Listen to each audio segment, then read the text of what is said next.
Hi BookTube.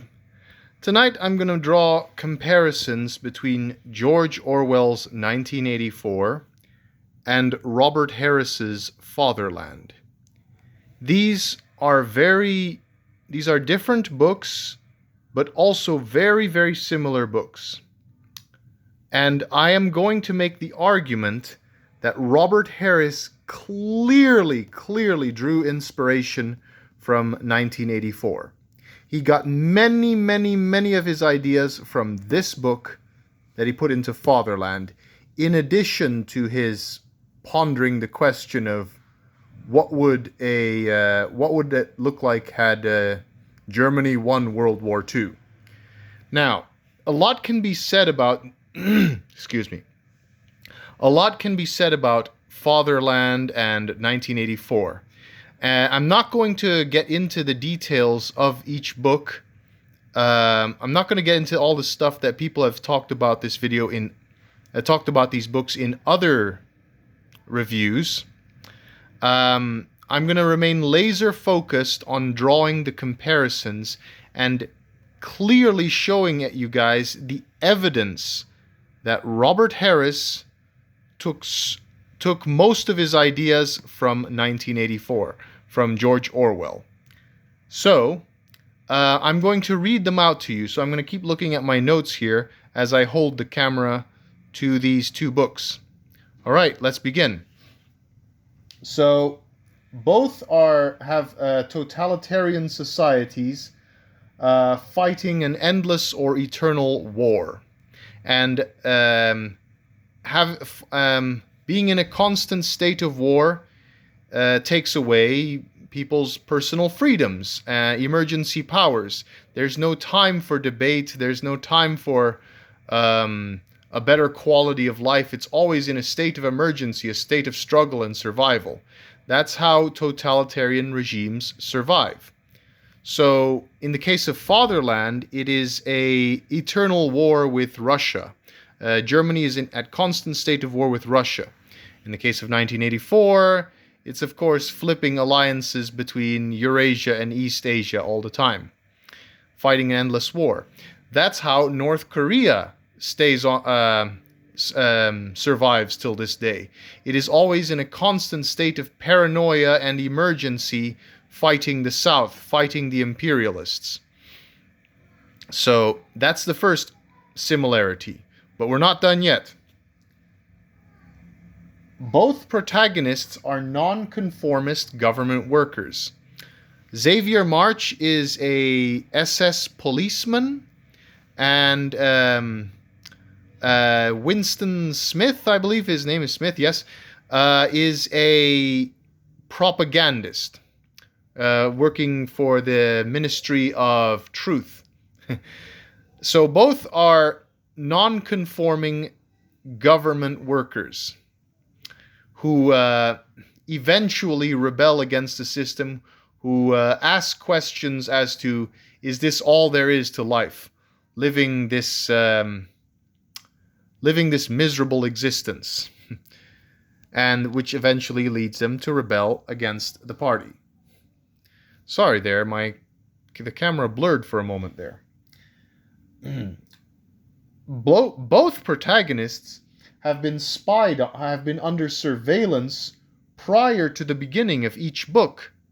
At the end, you will find out that even from day one, even from before the beginning of the book, Xavier March was under surveillance, was spied on.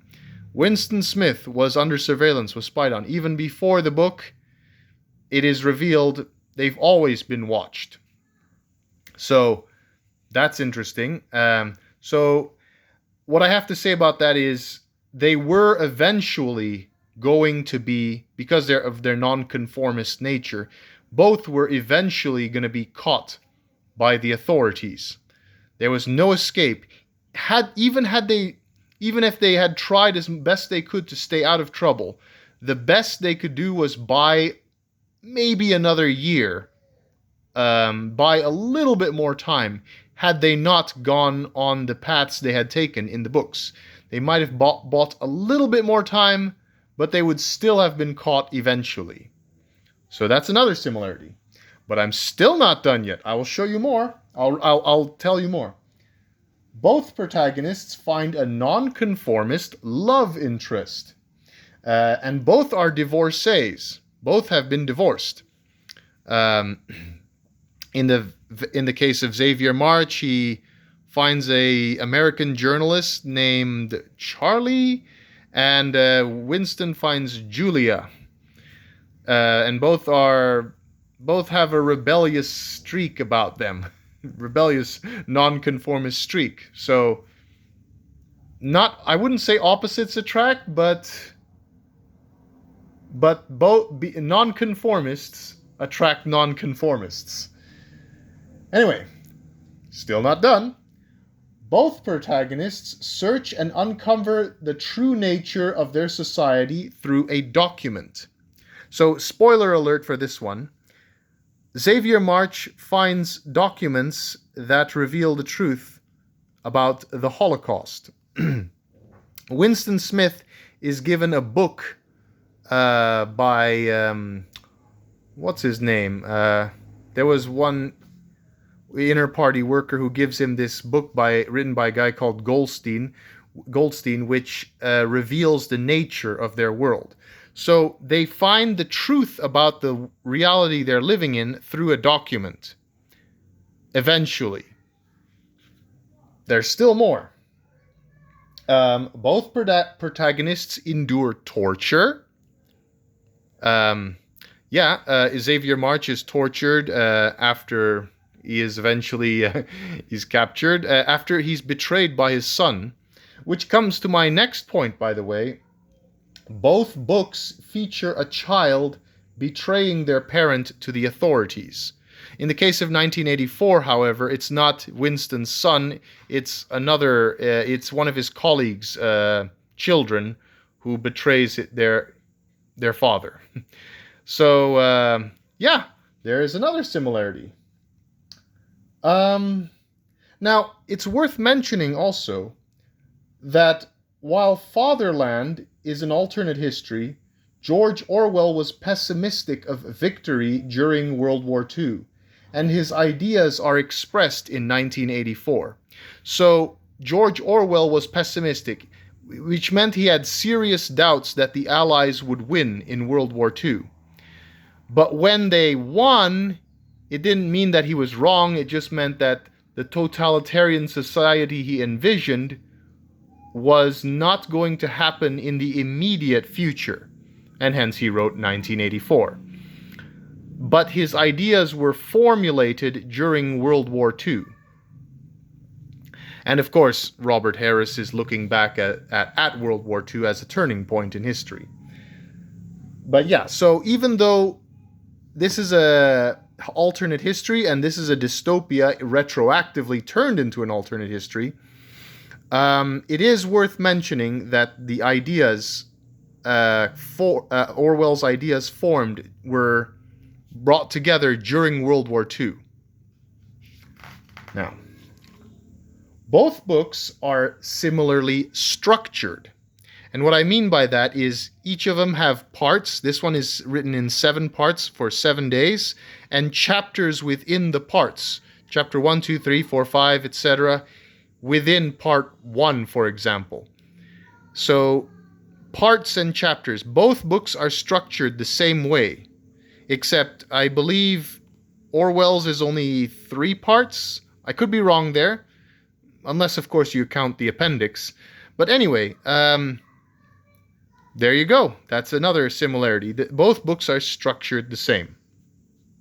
Now, there are some differences. While 1984 is a political satire examining the ultimate philosophical questions of free will, so, yeah, is a political satire asking all these complicated questions about the human condition. Whereas Robert Harris, whereas Fatherland is an exercise in world building in a very realistic way. So this is the most realistic portrayal of of an alternate history of what would have happened had Germany won World War II. This is, in my opinion, the most realistic portrayal, one of the most realistic alternate histories out there. So each book has its own messages they convey, and they're different. The endings, by the way, which I will not give away. So I did give a lot of spoilers in this video, but I will not give away the ending. The endings are very different. Very different. In fact, because Fatherland is more realistic, and because Fatherland has a better ending, I actually prefer Fatherland to 1984. Yeah, a lot of people are not gonna like that. They say, what? That's an outrage. I have to say that Robert Harris built up ideas from George Orwell. He made them better, in my opinion. He made a lot of George Orwell's ideas better into Fatherland. You have to forgive me, the plastic is peeling on this book. It's well read, it's well loved. Anyways, yeah, and one last thing. 1984 is often paired up with Brave New World. But I would say while Brave New World and 1984 are like opposites of each other, are like mirror images or something. How do you explain that? These two more complement each other more, though. These two books complement each other more. And I almost forgot this. Fatherland, and to a lesser degree 1984, inspired me to write my own alternate history novella. It will come out in the near future, hopefully this year and within the next few months. I'm trying to convert my book into an ebook, but Fatherland inspired me to write my own alternate history novella. And because 1984 inspired Fatherland, indirectly 1984 inspired my book. Yeah. So I'm not gonna tell you what my book is about, but I will tell you a little bit about not necessarily the premise, what themes my alternate history book has. So when I read various alternate histories and dystopias about a drastically different world from the one that I live in, I always wonder, well, what about my hometown here in my corner of Indonesia, North Sulawesi, Indonesia? What would become of my hometown had the Axis powers won World War II? Would we have institutionalized racism? And if we do live in a totalitarian society like North Korea, what would that mean for my community here? So I wrote a book taking place here in my hometown within an alternate history setting with just a pinch of dystopia. So alternate histories and dystopias inspired me to write my own book. And I give like 99% credit to Robert Harris and Fatherland. I wish I could email Robert Harris. I tried looking for any contact info on Robert Harris to thank him for inspiring me, but he has like a personal website, but he has no contact info, which is too bad, which is unfortunate. But yeah, there you go. All right. I hope you didn't mind my long rambling. Till next time. Bye-bye.